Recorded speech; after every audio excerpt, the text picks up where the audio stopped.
it's amazing how our cadence in our industry works right now, right? Monday is when you have the aftermath of Sunday. Then you got a game on Monday night, so you talk about it on Tuesday, and then you got your Thursdays, and you got your Saturdays at the end of the year. And then Tuesday, there's a new cadence here. Is listen to what Jerry Jones has to say on 105.3 The Fan, and see how awkward it gets, or chippy it gets, or how sunny he is. And today he said it's likely Dak goes on IR. What are you hearing? That's what it sounded like from the beginning. Once you get into that, 4-week stretch of a hamstring injury, and coming off a Sunday, didn't sound like they thought it was going to be there, but after the evaluations, they got to the point where it's going to be a month for Dak Prescott. So the fact that he is going on injured reserve, at this point, I would say not a surprise. Jerry Jones making it clear that was likely the way that this was going to go. You see Trey Lance there, Cooper Rush going to be the guy in the meantime.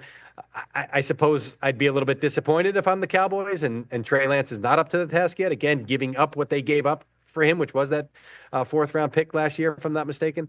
So, in the meantime, the Cowboys season, which has been incredibly disappointing, and if you could read Dak's lips the other day with regard to his own assessment of the team right now, adding this to the mix, certainly not a help at all. I mean, Cooper Rush has shown the ability to win games for you.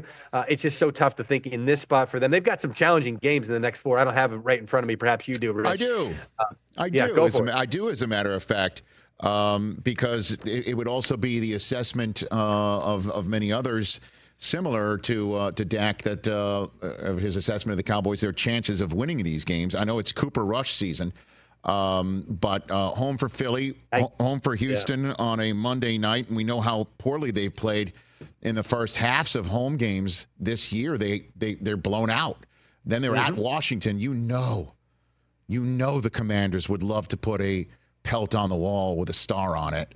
And then there's that Thanksgiving game against the Giants before Cincinnati strolls in on a Monday night. That's the next 5. And I guess those 4, if he goes on IR, that'll be Cooper Rush season there, man. And I guess, just if you don't mind, you want to clean it up, what Dak's lips were reading for those who don't know what you're talking about, Mike? I think there was a bleep in there, but we suck right now, I'm not mistaken. And a lot of times I'm not so sure about the lip read. This one seemed to be a slam dunk there. So, and after that, seeing that there, after that 4-week period that he's potentially got, 4-game period he's going to miss there, you've got Thursday into Monday. So you've got a long layoff after that Thanksgiving game. Perhaps that'll help. You just got to wonder where they are at this point. And then that's going to lead into questions about Mike McCarthy and his job security. Jerry Jones has been adamant in his defense of Mike McCarthy. He's been consistent in his defense, still is consistent in his defense.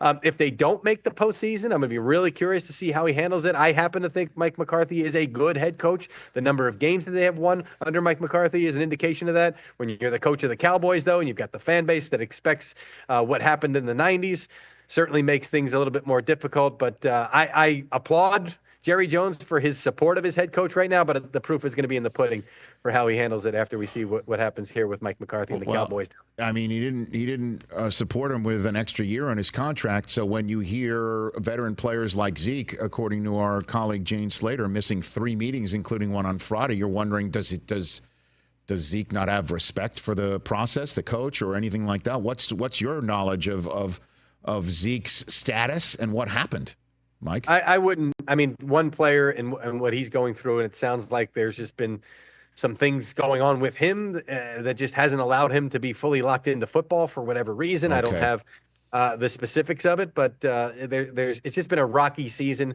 for Ezekiel Elliott at this point, Rich, from what I understand. And I think that's why he probably got a little bit of leeway. Like, this wasn't the first instance for him. And it's just at some point, no matter what's going on, you're here to do a job. You've got to be locked in. You've got to be ready. You've got to be on time. And at this point, both parties decided, you know what, let's sit him down for a week. Catch the Rich Eisen Show every single day on the Roku Channel, 12 to 3 Eastern, for free.